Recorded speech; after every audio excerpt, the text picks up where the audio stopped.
ദൈവനാമത്തിന് മഹത്വം ഉണ്ടായിരിക്കട്ടെ.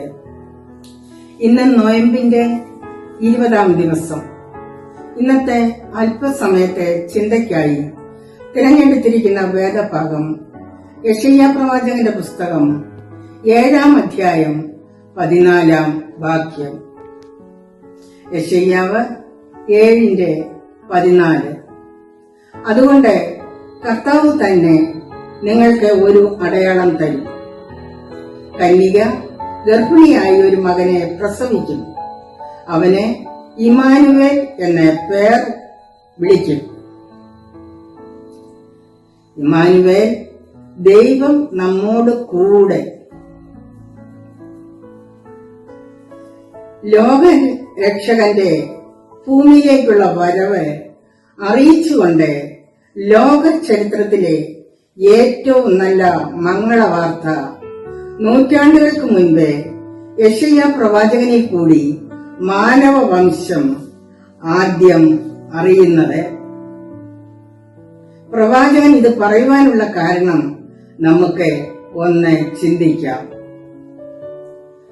ആ കാലത്തെ യെരുശലേമിലെ രാജാവായ ആഹാസിന്റെ സമയം ശത്രു രാജ്യം യുദ്ധം ചെയ്യുവാൻ വരുമ്പോൾ ദൈവം പ്രവാചകനിൽ കൂടി രാജാവിന് നൽകുന്ന ഉപദേശങ്ങളിൽ ഒന്നാണ് ഇത്.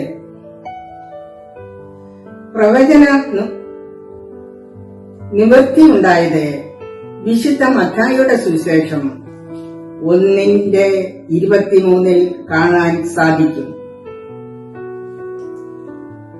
ദൈവം നമ്മോട് കൂടെ എന്ന പ്രയോഗം ദൈവത്തിന്റെ ജനനത്തെയും ദൈവത്തിന്റെ പ്രവൃത്തിയെയും ദൈവത്തിന്റെ സാന്നിധ്യത്തെയും വിവരിക്കുവാൻ ആണ്.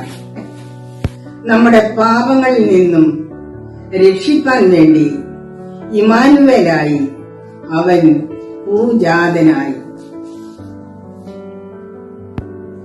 നമ്മുടെ പ്രതിസന്ധികളിലും വീഴ്ചകളിലും സന്തോഷങ്ങളിലും നമ്മോട് കൂടെ നിന്ന് നമ്മെ നടത്തുന്നവനാണ് നമ്മുടെ രക്ഷിതാവ്. നാം അവനിൽ ആശ്രയം വെച്ചിട്ടുണ്ടോ? ഈ ക്രിസ്തുമസ് നാളുകളിൽ നമുക്ക് രക്ഷിതാവിങ്കൽ പൂർണ്ണമായി ആശ്രയിക്കാം. അതിനായി ദൈവം നമ്മെ ഓരോരുത്തരെയും സഹായിക്കട്ടെ. പ്രാർത്ഥിക്കാം.